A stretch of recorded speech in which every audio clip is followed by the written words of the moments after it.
ನಮಸ್ತೆ ಎಲ್ರಿಗೂ welcome to my channel Shrimati Navina Kannada vlogs. ಇವತ್ತು ಇದು ಸಂಡೇ ಲಾಗ್ ಆಗಿರುತ್ತೆ.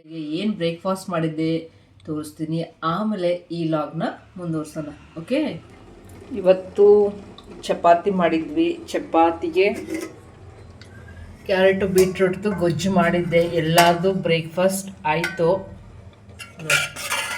ನನ್ನ ಮಕ್ಕಳ ಫೇವರೆಟ್ ಕ್ಯಾರೆಟು ಬೀಟ್ರೂಟ್ ಗೊಜ್ಜು ಮಾಡಿದ್ದೆ. ಸ್ವಲ್ಪ ಚಿತ್ಕವರೆ ಕಾಳಿತ್ತು, ಅದನ್ನು ಹಾಕಿ ಮಾಡಿದ್ದೆ. ಅದ್ರ ಜೊತೆಗೆ ಚಪಾತಿ. ಬ್ರೇಕ್ಫಾಸ್ಟ್ ಎಲ್ಲ ಮುಗೀತು. ಪಾತ್ರೆಗಳಿಷ್ಟೆಲ್ಲ ತೊಳೆದಾಗಿ ಇನ್ನಿಷ್ಟು ಪಾತ್ರೆಗಳು ಹಾಕಿದ್ದೀನಿ. ಇನ್ನೇನೇ ಇದ್ರೂ ಮಧ್ಯಾಹ್ನಕ್ಕೆ ರೈಸ್ ಕೂಗಿಸ್ಬೇಕು, ಅದಕ್ಕೆ ಕುಕ್ಕರ್ ತೊಳ್ಕೊಳ್ಳೋಣ ಅಂದ್ಬಿಟ್ಟು ಹಾಕಿದ್ದೀನಿ. ಅದರ ಜೊತೆಗೆ ಬ್ರೇಕ್ಫಾಸ್ಟ್ ಆದಮೇಲೆ ಒಂದು ಟೀ ಇರಲೇಬೇಕಲ್ವಾ ಎಲ್ಲರೂ ಮನೆಯಲ್ಲೇ. ಅದಕ್ಕೆ ಒಂದು ಟೀ ಕುಡಿದು ಆಮೇಲೆ ನುಡಿದ ಕೆಲಸ ಮುಂದುವರ್ಸೋಣ ಅಂತ ಅಂದ್ಕೊಂಡಿದ್ದೀನಿ. ಸದ್ಯಕ್ಕೆ ಟೀ ಮುಗಿಸಿ ಬರ್ತೀನಿ. ಓಕೆ, ನಿಮ್ದೆಲ್ಲ ಸಂಡೇ ಹೇಗಿದೆ? ನಮ್ಮನೆ ಅಂತೂ ಸಾಮಾನ್ಯವಾಗಿ ಇದೇ ರೀತಿ ಇರುತ್ತೆ. ಸಂಡೇ ಅಂದರೆ ತುಂಬ ಲೇಸಿಯಾಗಿ ಆರಾಮಾಗಿರುತ್ತೆ. ಮನೆಯವ್ರದ್ದಿದ್ರೆ ನಾನ್ ವೆಜ್ ಮಾಡಬೇಕು ಅಂತ ಕೇಳಿರೋರು, ಬಟ್ ನಾವೇ 3 ಜನ ಅಲ್ವಾ. ನಾನ್ ವೆಜ್ ಬಗ್ಗೆ ಎಲ್ಲ ನಾವು ಅಷ್ಟೊಂದು ತಲೆ ಕೆಡಿಸ್ಕೊಳ್ಳೋದಿಲ್ಲ. ನಾನ್ ವೆಜ್ ಬಗ್ಗೆ ನಾವು ಅಷ್ಟೊಂದು ತಲೆ ಕೆಡಿಸ್ಕೊಳ್ಳೋಕೆ ಹೋಗಲ್ಲ. ಮನೇಲಿ ಏನಿರುತ್ತೆ ಅದು. ಸದ್ಯಕ್ಕೆ ಚಪಾತಿ ಮಾಡಿದ್ದೀನಿ. ಜಾಸ್ತಿ ರೈಸ್ ಐಟಮ್ ಮಾಡೋದ್ರಿಂದ ಮನೇಲಿರುವಾಗ ಚಪಾತಿ, ಪೂರಿ ಆ ಥರದ್ದು ಜಾಸ್ತಿ ಒತ್ತು ಕೊಡ್ತೀನಿ. ಮತ್ತು ರೊಟ್ಟಿ ಈ ಥರದ್ದೆಲ್ಲ ತುಂಬ ಮಾಡ್ತೀನಿ. ನೀವೇನೇನು ಮಾಡಿದ್ರಿ ಬ್ರೇಕ್ಫಾಸ್ಟ್ಗೆ ಅಂತ ಹೇಳಿ. ಬನ್ನಿ, ಟೀ ಕುಡಿತಾ ಇದ್ದೇನೆ. ಆ್ಯಕ್ಚುಲಿ ಟೀ ಕುಡಿದ್ಬಿಟ್ರೆ ಒಂದು ಸಮಾಧಾನ. ಆದರೂ ಒಂದೊಂದ್ಸಲ ಅನಿಸುತ್ತೆ ಟೀ ಕುಡಿಯೋದು ಬಿಟ್ಬಿಡೋಣ ಅಂತ. ಸಾಧ್ಯನೇ ಇಲ್ಲ ಅದು. ನೋಡಿ, ಸಾಧ್ಯನೇ ಇಲ್ಲ ಅಂತ ಹೇಳ್ತಾವಳೆ. ಇಲ್ಲ, ಒಂದೊಂದ್ಸಲ ಅನ್ನಿಸ್ತಾ ಇರ್ತದೆ ಸಾಕಪ್ಪ ಟೀ ಕುಡಿಯೋದು ಬೇಡವೇ ಬೇಡ, ಸಾಕು ಅನ್ನಿಸ್ತದೆ ಅಂತ. ಆದ್ರೂ ತಿಂಡಿ ತಿಂದಮೇಲೆ ಒಂದ್ಸಲ ಕುಡಿಬೇಕು ಅನಿಸುತ್ತೆ. ಸಂಜೆ ಟೈಮ್ ಕುಡಿಯೋಲ್ಲ ಯೂಶ್ವಲಿ. ಆದರೂ ಇವತ್ತೊಂಥರ ಬೋರಿಂಗ್ ಸಂಡೇ. ಯಾಕೆ ಬೋರಿಂಗ್ ಗೊತ್ತಾ? ಆ ಕಡೆ ರೂಮಲ್ಲಿ ಅವಳು ಓದ್ತಿರ್ತಾಳೆ, ಇಲ್ಲಿ ಇವಳು ಓದ್ಕೋತಿದ್ದಾಳೆ, ನಾನು ಒಬ್ಬಳಿ. ನನಗೂ ಕೆಲಸ ಇದ್ದಾವೆ, ಬಟ್ ಯಾಕೋ ಇವತ್ತೇನು ಕೆಲಸನೇ ಮಾಡೋಕ್ಕಾಗ್ತಿಲ್ಲ. ದೀಪ್ತಿ, ಬೇಜಾರಾಗ್ತೈತೆ. ಬಟ್ಟೆ ಐರನ್ ಮಾಡೋದು ಎಷ್ಟೈತೆ ಅಂದರೆ ಕುತ್ಕೊಂಡ್ರೆ 2-3 ಅವರ್ ಎದ್ದೇಳೋಕ್ಕಾಗಲ್ಲ, ಅಷ್ಟು ಬಟ್ಟೆಗಳವೆ. ಮೇಲ್ಗಡೆಯಿಂದ ಬಟ್ಟೆ ತರಬೇಕು. ನಿನ್ನೆಲ್ಲ ನೋಡಿರಲ್ಲ ಲೈವ್ನಲ್ಲಿ ಎಷ್ಟು ಕೆಲಸ ಆಯಿತು ನನಗೆ ಅಂತ. ಲೈವ್ನಲ್ಲ, ಲೈವ್ ವಿಡಿಯೋ ಮಾಡೋದನ್ನ ಅವತ್ತಿನ ವಿಡಿಯೋದಲ್ಲಿ ಬಟ್ಟೆಗಳೆಲ್ಲ ಮೇಲೆ ಹಾಕಿದ್ದೀನಿ. ಮುಂದೆ ಬಾಲ್ಕನಿಲಿ ಒಂದಷ್ಟು ಹಾಕಿದ್ದೀನಿ. ಎಲ್ಲ ತರಬೇಕು, ಮಡಚಬೇಕು. ಅಯ್ಯೋ, ಎಲ್ಲಿ ಮುಗಿಯೋದೇ ಇಲ್ಲ. ಸಂಡೇನೂ ರಜೆ ಇಲ್ಲ ಅನ್ನೋ ಥರ. ಆದರೆ ಇವತ್ತು ಲೇಟಾಗಿದ್ಬಿಟ್ಟು ಅಲ್ವಾ ದೀಪ್ತಿ? ಯಾಕೆ ಲೇಟಾಗಿದೆ ಅಂತಲೇ ಗೊತ್ತಿಲ್ಲ. ಬೆಳಗ್ಗೆ ಒಂದ್ಸಲ ಎದ್ನಾ, ಮತ್ತೆ ಮಲ್ಕೊಂಡೆ. ಅಷ್ಟೊತ್ತಿಗೆ ಏನು ಮಾಡೋಣ. ಇವತ್ತು ಟ್ಯೂಷನ್ ದೀಪ್ತಿಗೂ ಇಲ್ಲ, ರಜೆ. ಅವಳಿಗೇನೋ ಟ್ಯೂಷನಲ್ಲಿ ಫಂಕ್ಷನ್ ಇದೆಯಂತೆ ಅಷ್ಟೇ. ಅವ್ರ ಅಪ್ಪ ಇದ್ದಿದ್ರೆ ಒಂದಷ್ಟು ಚೆನ್ನಾಗಿರೋದು ಡೇ. ಬಟ್ ಅವರು ಎಲ್ಲೋಗಾರವ ನಿಮ್ಮಪ್ಪ?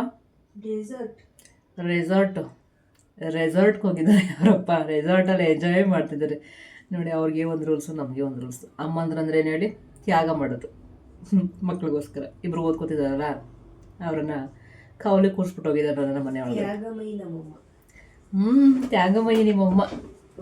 ಅದಕ್ಕೆ ನೋಡೋಣ ಯಾವತ್ತು ಕಿರೀಟ ಹಾಕ್ಸ್ತಾರೆ ನನಗೆ ಅಂದ್ಬಿಟ್ಟು. ನೋಡಿ ಎಷ್ಟು ಹರಡ್ಕೊಂಡು ತೋರಿಸ್ತೀನಿ ಬನ್ನಿ ನಿಮಗೆ. ಇವಾಗ ಎದ್ದೋದ್ಲು ಆಚೆ, ಅವ್ರ ಅಕ್ಕನೇನೋ ಕೇಳೋದಕ್ಕೆ. ಹಿಂಗೆ ನಮ್ಮನೆ ಬೆಡ್ ಸ್ಪ್ರೆಡ್ ಎಲ್ಲ ಇಷ್ಟರ ಮಟ್ಟಿಗೆ ಆಗಿರುತ್ತೆ. ಬೆಡ್ ಸ್ಪ್ರೆಡ್ ಎಲ್ಲ ಚೇಂಜ್ ಮಾಡಬೇಕು, ನಾಳೆ ಮಾಡುವ ಅಂತ ಅಂದ್ಕೊಂಡಿದ್ದೀನಿ. ಇವಳು ಇಲ್ಲಿ ಓದ್ತಾವಳ, ಬನ್ನಿ ಅವಳನ್ನು ತೋರಿಸ್ತೀನಿ. ಮಗ ಇವಾಗ ತಾನೇ ಸೌಂಡ್ ಮಾಡ್ತಿದ್ಲು ನೋಡಿ. ಓದಿ ಓದಿ ಸುಸ್ತಾಗಿ ನಮ್ಮ ಮಗು ಮಲ್ಕೊಂಡ್ಬಿಟ್ಟಿದೆ. ಸ್ವಲ್ಪ ಹೊತ್ತು ಮಲಗಲಿ ಸುಮ್ಮನೆ. ಬೆಳಿಗ್ಗೆಯಿಂದ ಒಂದೇ ಸಮ ಓದೋಳೆ ಕಣೆ, ಒಂಚೂರು ರೆಸ್ಟ್ ಮಾಡಿಲ್ಲ, ಅಷ್ಟು ಓದಿದ್ಲು. ನಿಜ, ನನಗಿಂತ ಬೇಗ ಇದ್ದು ಕೂತ್ಕೊಂಡು ಓದ್ತಾ ಇದ್ಲು. ನಾಳೆ ಒಳಗೆ ಎಕ್ಸಾಮ್ ಇದೆಯಂತೆ, ಅದಕ್ಕೋಸ್ಕರ ಅಲ್ವಾ? ಸುಮ್ಮನೆ ಮಲ್ಕೊಳ್ಳಿ. ಒಂದು 1/4 ಗಂಟೆ ಮಲ್ಕೊಳ್ಳಿ ಸುಮ್ಮನೆ. ಹೋಗು ಸತ್ ನೀನು ಓದ್ಕೋಗಲಿ, ಆರಾಮ್ಗೆ ಹೋಗು. ಡಿಸ್ಟರ್ಬ್ ಮಾಡಿಬಿಟ್ಟು ಅವಳಿಗೆ ಲೈಟೆಲ್ಲ ಆಫ್ ಮಾಡಿಬಿಟ್ಟು ಅವಳು ಒಂದು ಸ್ವಲ್ಪ ಹೊತ್ತು ಮಲಿಕೊಳ್ಳಿ. ಹೆಂಗೆ ನೋಡ್ತಾಳೆ ನೋಡಿ, ನನ್ನ ಕಳ್ಳಿ ಥರ ನೋಡ್ತಾಳೆ. ಕಳ್ಳಿ. ಬಾಯ್. ಏನು ಬಟ್ಟೆಗೆಲ್ಲ ಚೆಲ್ಕೊಂಡಿರೋದು? ನಿನ್ನೆ ಐಸ್ ಕ್ರೀಮ್ ತಿನ್ನೋಕೆ ಮಾಡ್ಕೊಂಡಿರೋದು ಅನಿಸ್ತದೆ. ಬಾಯ್, ನೀವು ಡಿಸ್ಟರ್ಬ್ ಮಾಡಬೇಡಿ. ಆಯಿತು, ಬಾಯ್. ಏನು ಮಾಡ್ತಾ ಇದ್ದೀರಾ ಅಮ್ಮ? ಮೊಬೈಲ್ ನೋಡ್ತಾ ಇದ್ದೆ. ನನ್ನ ವೀಡಿಯೋಸು, ಶಾರ್ಟ್ಸು ಏನೇನಾಯಿತು ಅಂತ. ಇವತ್ತು ಒಂಥರ ಲೇಝಿ. ಯಾವ ವಾರ ಹೇಳಿ ಇವತ್ತು? Sunday lazy day. ನಿಮ್ಮಪ್ಪ ಬ್ಯುಸಿ ಡೇ. ಅವ್ರು ಇಲ್ಲದೆ ಇರೋದಕ್ಕೆ ಅವ್ರು ಇದ್ದಿದ್ದರೆ ಒಂದಷ್ಟು ಮಾತುಕತೆ, ಜಗಳ, ಖುಷಿ ಅಥವಾ ಎಲ್ಲಾದ್ರೂ ಹೊರಗಡೆ ಹೋಗೋದು, ಅಟ್ಲೀಸ್ಟ್ ನಿನ್ನವರು ಕರ್ಕೊಂಡು ಹೋಗಿರೋರು. ಆದ್ರೂ ನಮ್ಮ ದೀಪ್ತಿ ಇವತ್ತು ಹೊರಗಡೆ ಹೋಗ್ತಿದ್ದಾಳೆ, ಅದೇ ವಿಶೇಷ ಅಲ್ವಾ ದೀಪ್ತಿ? ಹೌದು. ಏನು ಸಮಾಚಾರ ದೀಪ್ತಿ? ಇನ್ನು ಹೇಳ್ಬೇಡ, ಇವಾಗಲೇ ಬಿಡು, ಆಮೇಲೆ ಹೇಳ್ತೀನಿ. ಆಮೇಲೆ ಅವ್ರಿಗೆ ಗೊತ್ತಾಗುತ್ತೆ, ವಿಡಿಯೋ ನೋಡ್ತಾರಲ್ಲ ಅವಾಗ ಗೊತ್ತಾಗ್ತದೆ. ಇವತ್ತು ದೀಪ್ತಿಗೆ ಒಂದು ಖುಷಿ ವಿಷಯ, ಅವಳ ಬೆಸ್ಟ್ ಪಾರ್ಟ್ ವಿಷಯ ಇವತ್ತು. ನೋಡೋಣ. ಇವತ್ತು ಎಲ್ಲ ಅನ್ಕೋತೀರ ಸಂಡೇ ಅಂದರೆ ಅಲ್ಲಿ ಹೋಗ್ತಾರೆ ಇಲ್ಲಿ ಹೋಗ್ತಾರೆ ಅಂತ. ನಮ್ಮನೆ ಸಂಡೇ ಅಂತೂ ಯಾವಾಗಲೂ ಹಿಂಗೆ ಒಂದು ಏನಂದ್ರೆ boring Sunday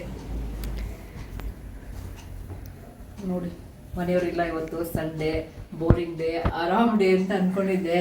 just ಹಂಗಂದು video cut ಮಾಡಿ ಬಟ್ಟೆ ಮಡ್ಸೋಣ ಅಂತ ಹೋಗೋಷ್ಟೊತ್ತಿಗೆ ನಮ್ಮ ಹಸ್ಬೆಂಡು ಬಂದರು ರೆಸಾರ್ಟಿಂದ. ರೆಸಾರ್ಟ್ ಮುಗಿಸ್ಕೊಂಡು ರೆಸಾರ್ಟ್ದು ಪ್ರೋಗ್ರಾಮು ಬಟ್ಟೆ ಎಲ್ಲ ವಾಷಿಂಗ್ ಹಾಕ್ಬಿಟ್ಟು ಈಗ ಮಲ್ಕೊಳಕ್ಕೆ ಹೋದ್ರು. ಒಂದು 10 ನಿಮಿಷ 1/4 ಗಂಟೆ ಮಲಗಿರ್ತೀನಿ. ಅಷ್ಟೊತ್ತಿಗೆ ಏನಾದರೂ ಒಂದು ಪ್ರಿಪೇರ್ ಮಾಡಿ ನನಗೆ ಹೊಟ್ಟೆಗೆ ಕೊಡಬೇಕು ಅಂತ. ಅವಾಗೇ ತೋರಿಸಿದ್ನಲ್ಲ ನಮಗೆ ಕ್ಯಾರೆಟು ಬಿಟ್ಟಿಡ್ದು ಸ್ವಲ್ಪ ಗೊಜ್ಜಿತ್ತು, ಅದಕ್ಕೊಂಚೂರು ರೈಸ್ ಮಾಡ್ಕೊಂಡು ಹೆಂಗೋ ಸಮಾಪ್ತಿ ಅಂತ ಅಂದ್ಕೊಂಡ. ಇವಾಗ ತಲೆ ಕೆಡ್ತೈತೆ, ಏನು ಮಾಡಲಿ ದೀಪಿ ನಾನು ಇವಾಗ ಏನಾರು ಮಾಡಿ ಅಮ್ಮ. ಅದೇ ಯೋಚನೆ ಮಾಡ್ತಾ ಇದ್ದೀನಿ. ಮನೇಲಿ ಒಂದು 5 ಮೊಟ್ಟೆ ಇದೆ, ಅದರಲ್ಲಿ ಏನಾದರೂ ಒಂದು ಗ್ರೇವಿ ಮಾಡೋಣ ಅಂತ ಯೋಚನೆ ಮಾಡ್ತಿದ್ದೀನಿ. ಸಿಂಪಲ್ಲಾಗಿ ಏನಾದರೂ ಗ್ರೇವಿ ಮಾಡಿಬಿಟ್ರೆ ಮುಗೀತದೆ. ನೋಡೋಣ, ನಿಮ್ಮ ಅಪ್ಪ ಮಲಗಿದಾರ? ಮಲ್ಕೊಳ್ಳಿ. ಅದು ಮಲ್ಕೊಳ್ಳೋಷ್ಟೊತ್ತಿಗೆ ಏನಾದರೂ ಒಂಚೂರು ಮಾಡಿಕೊಡ್ತಾನೆ. ಇಲ್ಲ ಅಂದರೆ ಗಂಡಸ್ರಿಂಗೆ ಅಲ್ವಾ, ನಾನು ಇದೇ ಹೇಳ್ತಾ ಇದ್ದೆ ನನ್ನ ದೀಪ್ತಿಗೆ, ನೋಡೋ ದೀಪಿ ಆರಾಮಾಗಿ ಮಲ್ಕೊಂತಾರೆ ಅವರು. ನಾವು ಎಲ್ಲರೂ ಹೋಗಿ ಬಂದರೆ ಏನಾರು ಮಾಡಿಕೊಡ್ಬೇಕು. ಈಗ ಅವ್ರು ಇದರಷ್ಟೊತ್ತಿಗೆ ನಾವು ರೆಡಿ ಮಾಡಿ ಕೊಟ್ಟರೆ ಖುಷಿಯಾಗಿ. ಓಕೆ, ಈಗ ನಮ್ಮ ಅಡುಗೆ ಮನೆಗೆ ಎಂಟ್ರಿ ಕೊಡ್ತಾ ಇದ್ದೀನಿ. ಯಾವುದಾದ್ರೂ ಒಂದು ರೆಸಿಪಿಗೆ ರೆಡಿ ಮಾಡ್ತೀನಿ. ಆದಷ್ಟು ನಾನು ಮೊಟ್ಟೆನೇ ಮಾಡಬೇಕು ಅಂತ ಅಂದ್ಕೊಂಡಿದ್ದೀನಿ. ಇವತ್ತು ಖಂಡಿತ ಮಾಡ್ತೀನಿ. ಆ ಮೊಟ್ಟೆ ರೆಸಿಪಿ ಸಿಂಪಲ್ಲಾಗಿ ಮಾಡ್ತೀನಿ, ತುಂಬಾ ಸಿಂಪಲ್ಲಾಗಿ ಮಾಡ್ಕೊತೀನಿ. 10 ನಿಮಿಷದಲ್ಲಿ ಆಗಬೇಕು ಆ ರೀತಿ ಒಂದು ರೆಸಿಪಿ ಮಾಡ್ತೀನಿ. ಬನ್ನಿ, ಅದೇನು ರೆಸಿಪಿ ಏನು ಎತ್ತ ಅಂತ ನೋಡಬೇಕು ಅಂದರೆ ಈಗ ನೀವು ಕೂಡ ನನ್ನ ಜೊತೆಗೆ ನನ್ನ ಅಡುಗೆ ಮನೆಗೆ ಎಂಟ್ರಿ ಕೊಡಬೇಕು. ಒಂದು ನಿಮಿಷ, ಇವಾಗಲೇ ಅಡುಗೆ ಮನೆಗೆ ಬರಬೇಡಿ.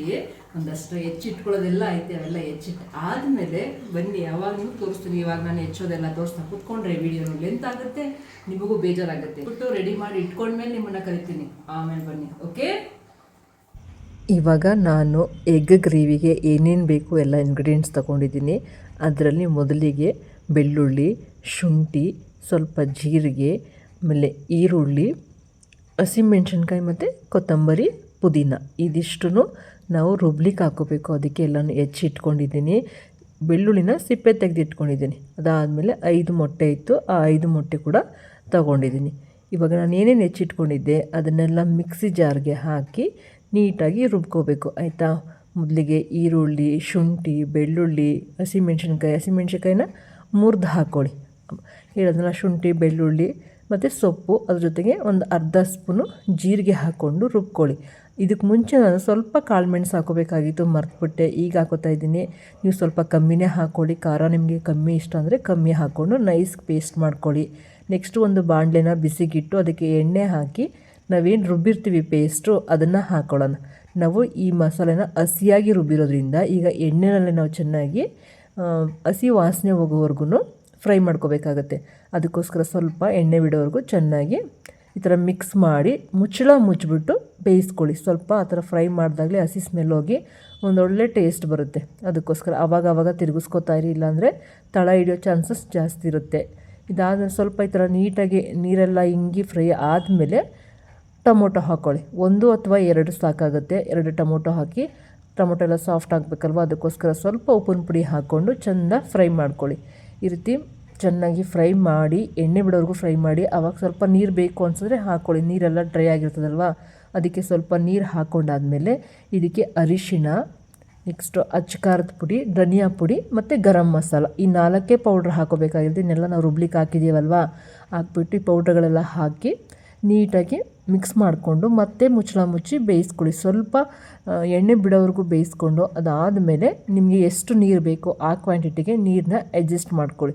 ಈ ರೀತಿ ನೀರೆಲ್ಲ ಅಡ್ಜಸ್ಟ್ ಮಾಡ್ಕೊಂಡ್ಮೇಲೆ ಇದಕ್ಕೆ ರುಚಿಗೆ ತಕ್ಕಷ್ಟು ಉಪ್ಪೆಲ್ಲ ಸರಿಗಿದೆಯಾ ಅಂತ ನೋಡಿಕೊಂಡು ಅದು ಕುದಿ ಬರುವಾಗೆ ಬಿಡಿ. ಕುದಿ ಬಂದ ಮೇಲೆ ಮೊಟ್ಟೆನ ಹೊಡೆದು ಹಾಕೋವಾಗ ಸ್ವಲ್ಪ ಕೇರ್ಫುಲ್ಲಾಗಿರಿ. ಏನಕ್ಕೆ ಅಂದರೆ ಅದ್ರದ್ದು ಸಿಪ್ಪೆ ಬೀಳಬಾರ್ದು. ಸಿಪ್ಪೆ ಬಾಡಿಗೆ ತುಂಬ ಹಾನಿಕರ. ಅದಕ್ಕೋಸ್ಕರ ಹಾಕುವಾಗ ಸ್ವಲ್ಪ ಕೇರ್ಫುಲ್ಲಾಗಿ ಹಾಕಿ. ಮೊಟ್ಟೆ ಹಾಕಿದ್ಮೇಲೆ ತಕ್ಷಣವೇ ಸ್ಪೂನಲ್ಲಿ ತಿರುಗಿಸ್ಲಿಕ್ಕೆ ಹೋಗಬೇಡಿ. ಸ್ವಲ್ಪ ಹೊತ್ತಾದಮೇಲೆ ತಿರುಗಿಸಿ. ಈ ರೀತಿ ಬರಬೇಕು, ಮೊಟ್ಟೆ ಈ ಥರ ಶೇಪಲ್ಲಿ ಇರಬೇಕು ಅನ್ನೋದಾದರೆ ಸ್ಪೂನ್ನ ಮುಂಚೆನೇ ಹಾಕಬೇಡಿ. ಸ್ವಲ್ಪ ಒಂದು 5 ನಿಮಿಷ ಆದಮೇಲೆ ಉಲ್ಟಾ ಮಾಡಿ ಮುಚ್ಚಳ ಮುಚ್ಚಿ ಇನ್ನೊಂದು 5 ನಿಮಿಷ ಕಮ್ಮಿ ಉರಿನಲ್ಲಿ ಬೇಯಿಸ್ಕೊಡಿ. ಕಮ್ಮಿ ಉರಿ ಇಟ್ಟಾಗ ಮೊಟ್ಟೆಯ ಎಲ್ಲೋ ಭಾಗ ಕೂಡ ತುಂಬ ಚೆನ್ನಾಗಿ ಬೆಂದಿರ್ತದೆ. ಅದಾದಮೇಲೆ ನಾನು ಬೇರೆ ಇನ್ನೇನು ಮಾಡಲಿಕ್ಕಾಗಲಿಲ್ಲ, ಮನೆಯವ್ರು ಬೇಗ ಬಂದಿದ್ದರಿಂದ ರೈಸ್ ಜೊತೆಗೇ ಗ್ರೇವಿನ ಸರ್ವ್ ಮಾಡ್ತಾಯಿದ್ದೀನಿ. ಗ್ರೇವಿ ತುಂಬ ಟೇಸ್ಟಿಯಾಗಿತ್ತು. ಲಾಸ್ಟಲ್ಲಿ ಸ್ವಲ್ಪ ನಿಂಬೆಹಣ್ಣು ಹಾಕ್ಕೊಂಡು ಊಟ ಮಾಡಿ, ಅವಾಗ ತುಂಬ ಟೇಸ್ಟ್ ಅನಿಸುತ್ತೆ. ನಾವು ಊಟ ಎಲ್ಲ ಮುಗಿಸ್ಕೊಂಡು ದೀಪ್ತಿ ಟ್ಯೂಷನಲ್ಲಿ ಫಂಕ್ಷನ್ ಇತ್ತಲ್ವ, ಅದಕ್ಕೋಸ್ಕರ ಹೊರಟ್ವಿ. ಫಂಕ್ಷನ್ಗೆ ಹೋಗೋವರೆಗೂ ಗೊತ್ತೇ ಇರಲಿಲ್ಲ ನನ್ನ ಇಷ್ಟದ ವ್ಯಕ್ತಿ ಅಲ್ಲಿ ಗೆಸ್ಟಾಗಿ ಬಂದಿದ್ದಾರೆ ಅಂತ. ನನಗಂತೂ ಅವ್ರು ನೋಡಿ ತುಂಬಾ ಖುಷಿಯಾಯಿತು. ಅವ್ರು ಯಾರಂದರೆ ಪ್ರೊಫೆಸರ್ ಕೃಷ್ಣೇಗೌಡ ಸರ್. ಅವರು ಗೆಸ್ಟಾಗಿ ಬಂದಿದ್ದರು. ಅದಲ್ಲದೆ ಲಾಸ್ಟ್ ಇಯರ್ SSLC ಯಾವ ಮಕ್ಕಳು ಹೈಯೆಸ್ಟ್ ಮಾರ್ಕ್ಸ್ ತೆಗೆದ್ರು ಅವ್ರಿಗೆ ಸನ್ಮಾನ ಮಾಡ್ತಾಯಿದ್ರು. ಈ ಹುಡುಗ ಸರ್ ಸನ್ಮಾನ ಮಾಡುವಾಗ ನಿಂತ್ಕೊಂಡು ಫೋಟೋ ಫ್ರೇಮ್ ಇಸ್ಕೊತಾ ಇದ್ದ. ತುಂಬಾ ಖುಷಿಯಾಯಿತು. ಮಕ್ಕಳಿಗೆ ಈ ರೀತಿ ಒಂದು ಸಂಸ್ಕಾರ ಇರಬೇಕಲ್ವ. ನನಗಂತೂ ತುಂಬ ಖುಷಿಯಾಗಿದ್ದು ಮತ್ತೊಂದು ವಿಚಾರ ಅಂದರೆ ಅಲ್ಲಿ ಪೇರೆಂಟ್ಸ್ಗಳಿಗೆ ಕೂಡ ಸನ್ಮಾನ ಮಾಡ್ತಾಯಿದ್ರು. ಮಕ್ಕಳ ಆ ಸಾಧನೆಯಲ್ಲಿ ಪೇರೆಂಟ್ಸ್ಗಳಿಗೂ ಅಷ್ಟೇ ಪಾತ್ರ ಇರುತ್ತೆ. ಅದನ್ನ ಗುರ್ತಿಸಿದ್ರು ಅಂತ ತುಂಬ ಖುಷಿಯಾಯಿತು. ಇದಾದಮೇಲೆ ನಾನು ಸರ್ನ ಮಾತಾಡಿಸಿದ್ದು, ಅವ್ರಿಗೆ ನನ್ನ ಮಗಳು SSLC ಮತ್ತು PUCನಲ್ಲಿ ಕನ್ನಡದಲ್ಲಿ ಔಟ್ ಆಫ್ ಔಟ್ ತೆಗೆದಿದ್ದಾಳೆ ಅಂತ ಹೇಳಿದೆ. ತುಂಬ ಖುಷಿಪಟ್ಟರು. ಅದಕ್ಕೆ ನೀವು ಕಾರಣಕರ್ತರಿರ್ತೀರಿ, ಕಂಗ್ರ್ಯಾಚುಲೇಷನ್ಸ್ ಅಂತ ಹೇಳಿದ್ರು. ತುಂಬಾ ಖುಷಿಯಾಯಿತು ಅವ್ರನ್ನ ಮಾತನಾಡಿಸಿ ಬಂದ ಮೇಲೆ. ಆಮೇಲೆ ನಮ್ಮ ದೀಪ್ತಿಯ ಫೇವ್ರೆಟ್ ಸೆಷನ್ ಏನು ಹೇಳಿ, ಅವಳಿಗೂ ಕೂಡ ಪ್ರೈಸ್ ಬಂದಿತ್ತು. ಅವಳು ಥ್ರೋಬಾಲ್ನಲ್ಲಿ ಫಸ್ಟ್ ಬಂದಿದ್ಲು. ಅವಳು ಮತ್ತು ಇನ್ನೊಂದಷ್ಟು ಜನ, ಅವಳು ಒಂದು ಗ್ರೂಪ್, ಬೇರೆ ಬೇರೆ ಸ್ಕೂಲಿಂದ ಒಂದಷ್ಟು ಗ್ರೂಪ್ ಮಾಡಿದರು. ಅವರೆಲ್ರಿಗೂ ಪ್ರಶಸ್ತಿ ಬಂದಿತ್ತು. ಅವರನ್ನು ನೋಡಿ ತುಂಬಾ ಖುಷಿಯಾಯಿತು. ನನ್ನ ದೀಪ್ತಿ ಯಾವಾಗಲೂ ಹಿಂಗೆ ಸ್ಪೋರ್ಟ್ಸಲ್ಲಿ ಪ್ರೈಸ್ ತಗೊಳ್ತಾ ಇರ್ತಾಳೆ. ನಿಜ, ಕಂಗ್ರ್ಯಾಚುಲೇಷನ್ಸ್ ದೀಪ್ತಿ ಅಂತ ಈ ಮೂಲಕ ಅವಳಿಗೆ ಹೇಳ್ತೀನಿ. ಅದಕ್ಕೋಸ್ಕರನೇ ಹೋಗಿದ್ದು, ನಮ್ಮನ್ನು ಬರಲೇಬೇಕು ಅಂದ್ಬಿಟ್ಟು ಕರ್ಕೊಂಡು ಹೋಗಿದ್ಲು. ಮಕ್ಕಳಿಗೆ ಏನೋ ಒಂಥರ ಖುಷಿಯಲ್ಲ, ಪೇರೆಂಟ್ಸ್ ಮುಂದೆಗಡೆ ನಾವು ಪ್ರಶಸ್ತಿ ತಗೋಬೇಕು ಅಂತ. ಇನ್ನು ಅವಳು ಪ್ರಶಸ್ತಿ ತಗೊಳ್ಳೋದು ಒಂದು ವಿಚಾರ ಆದರೆ, ಕೃಷ್ಣೇಗೌಡ ಸರ್ನ ನೋಡಿದ್ದು ಮಾತನಾಡಿಸಿದ್ದು ತುಂಬಾ ಖುಷಿಯಾಯಿತು. ನಿಮಗೆ ಯಾರಿಗೆ ಗೊತ್ತು ಅವ್ರ ಬಗ್ಗೆ, ಅವ್ರ ಪ್ರೋಗ್ರಾಮ್ಸ್ ಎಲ್ಲ ನೋಡ್ತೀರಾ? ನಾನಂತೂ ಅವ್ರದ್ದು ಹರಟೆ ಪ್ರೋಗ್ರಾಮ್ಸ್ ಎಲ್ಲ ತುಂಬ ನೋಡ್ತೀನಿ. ಅವ್ರದ್ದು ಯಾವುದೇ ವೀಡಿಯೋ ಬಂದರೂ ಮಿಸ್ ಮಾಡಲ್ಲ. ನೋಡ್ತಾ ಇದ್ದೆ ಅವರ ಇಡೀ ಸಂಭಾಷಣೆನ ನಾನು ನನ್ನ ಚಾನಲಲ್ಲಿ ಕೂಡ ಹಾಕಿದ್ದೀನಿ, ನೋಡಿ. ನನಗೂ ತುಂಬ ಖುಷಿಯಾಯಿತು. ಮತ್ತೆ ನಾನು ಕೇಳ್ತಾ ಇದ್ದೀನಿ. ಆ್ಯಕ್ಚುಲಿ ಇನ್ನು ಇದನ್ನೆಲ್ಲ ಮುಗಿಸ್ಕೊಂಡು ನಾವು ಮನೆಗೆ ಬಂದ್ವಿ. ಒಂಥರ ಮೈಂಡ್ ರಿಫ್ರೆಶ್ಮೆಂಟ್ ಅನ್ನಿಸ್ತು. ಅವ್ರು ಹೇಳಿದಂಥ ವಿಚಾರಗಳು. ಅವರೊಬ್ಬರೇ ಅಲ್ಲ, ಇನ್ನೊಬ್ಬರು ಪೊಲೀಸ್ ಆಫೀಸರ್ ಬಂದಿದ್ರು, ಅವರು ಅಷ್ಟೇ ತುಂಬ ಚೆನ್ನಾಗಿ ಮಾತಾಡಿದ್ರು. ಕೇಳಿ ತುಂಬ ಖುಷಿಯಾಯಿತು. ಈಗ ಬನ್ನಿ ನಮ್ಮ ಮನೆಗೆ ಹೋಗೋಣ. ಬಂದಳೋ ತಂದಳೋ ಪ್ರೈಸನ್ನು. ಫೈನಲಿ ಯಾರು ಸೋಲ್ತಿರೋ ಅಂದ್ರೆ ಅವ್ರ ಮುಂದೆನೇ ಗೆದ್ದು ಬಂದಿದ್ದೀವಿ ಪ್ರೈಸ್. ಖುಷಿ ಆಯ್ತಾ? ಸ್ಪೋರ್ಟ್ಸ್ ಗರ್ಲ್ ಖುಷಿ ಆಯ್ತು. ಅವಳು ಟ್ಯೂಷನ್ಗೆ ಹೋಗ್ತಾಳಲ್ಲ ಅಲ್ಲಿ ಇದು. ನೆಕ್ಸ್ಟು ಬಿಗ್ ಬಾಸ್ ರೊಟ್ಟಿ ತಂದಿರೋದು ತಿನ್ನಬೇಕು. ಪಾರ್ಸಲ್ ಎಲ್ಲ ಬಂದೈತೆ. ಇಲ್ಲಿ ಬಂದಿದೆ ನೋಡಿ, ಪಾರ್ಸಲ್ ಎಲ್ಲ ತೆಗೆಸ್ಕೊಂಡು ಒಳ್ಳೆ ಪ್ರೈಸ್ ಬಂದಿದ್ದಕ್ಕೆ. ಅದ್ರ ಜೊತೆಗೆ ಅವ್ರು ಕೂಡ ಸ್ವೀಟ್ ಕೊಟ್ಟರು. ಏನು ಕೊಟ್ರಪ್ಪ? ಜಿಲೇಬಿ ಕೊಟ್ಟಾರೆ. ಜಿಲೇಬಿ ಕೊಟ್ಟು ಕಳ್ಸಾಯ್ತು ನಾನು. ಹೇಳು. ನಮ್ಮ ಬಾಸ್ ವೀಡಿಯೋಗೆ ಬರೋದೇ ಇಲ್ಲ ಅಂತಾರೆ. ಹೌದು. ಈಗ ಯಾಕೆ ಹಿಂಗೆ ಮಾಡಿ? ಸರಿ ಮಾಡಿ. ಓಕೆ, ಇವತ್ತಿನ ವಿಡಿಯೋ ಹೇಗೆ ಅನ್ನಿಸ್ತು? ವಿಡಿಯೋ ಇಷ್ಟ ಆಯಿತಾ? ವಿಡಿಯೋ ಇಷ್ಟ ಆದರೆ ಪ್ಲೀಸ್ ಒಂದು ಲೈಕ್, ಶೇರ್, ಕಮೆಂಟ್ ಅಂತ ನಾನು ಕೇಳಲ್ಲ, ದೀಪ್ತಿ ಕೇಳ್ತಾಳೆ. ಓಕೆ, ಏಕೆ ಇವತ್ತು ನಿನ್ನ ಡೇ. ಅದಕ್ಕೆ ಲೈಕ್, ಶೇರ್, ಕಮೆಂಟ್ ಹಾಗೂ ಸಬ್ಸ್ಕ್ರೈಬ್ ಮಾಡ್ಕೊಳ್ಳಿ ನಮ್ಮ ಮಮ್ಮಿ ಚಾನಲ. ಈ ಸರ್ತಿ ವಿಡಿಯೋ ಫುಲ್ ಚೆನ್ನಾಗಿರುತ್ತೆ. ಏಕೆಂದರೆ ಇದರಲ್ಲಿ ಕೃಷ್ಣೇಗೌಡರು ಬಂದಿದ್ರು. ನಂಗೆ ತುಂಬ ಇಷ್ಟ ಆಯಿತು. ಕೃಷ್ಣೇಗೌಡರು ನನಗೆ ತುಂಬ ಫೇವ್ರೇಟ್ ಕನ್ನಡ ಮೇಸ್ಟ್ರು. ಅವರನ್ನು ಮೀಟ್ ಆಗಿದ್ದು. ದೀಪ್ತಿನೂ ಕಾರಣ. ಬೇಗ ಅವಳನ್ನ ಹುಡುಕ್ಬಿಟ್ಟು ಕರೆದು ವಿಡಿಯೋ ಮಾಡಿಸ್ಕೊಂಡು ಫೋಟೋ ತೆಗೆಸ್ಕೊಂಡೆ. ದೀಕ್ಷಾ ಎಷ್ಟು ಚೆನ್ನಾಗಿತ್ತು ಗೊತ್ತಾ? ಎಷ್ಟು ಚೆನ್ನಾಗಿ ಮಾತಾಡಿದ್ರು. ಅವ್ರು ಮಾತಾಡೋವಾಗ ನಾನು ನಿಜವಾಗ್ಲೂ ನಿನ್ನನ್ನು ನೆನೆಸ್ಕೊಂಡೆ. ನಿಮ್ಮಪ್ಪ ದೂರ ಕೂತಿದ್ರು, ನಿಮ್ಮಪ್ಪರು ನಿನ್ನನ್ನು ನೆನೆಸ್ಕೊಂಡಿರುತ್ತೆ. ಇರಬೇಕಾಗಿತ್ತು ದೀಕ್ಷಾ ಅಂತ. ಸ್ಪೀಚ್ ತುಂಬ ಚೆನ್ನಾಗಿತ್ತು. ಇನ್ನೊಬ್ರು ಯಾರೋ ಪೊಲೀಸ್ ಆಫೀಸರ್ ಬಂದಿದ್ದರು, ಅವರು ಸಖತ್ತಾಗಿ ಸ್ಪೀಚ್ ಮಾಡಿದ್ರು. ಓಕೆ, ನಂಗೆ ಹಿಡ್ಕೊಳಕ್ಕೆ ಆಗ್ತಿಲ್ಲ, ಕೈ ನೋಯ್ತೈತೆ.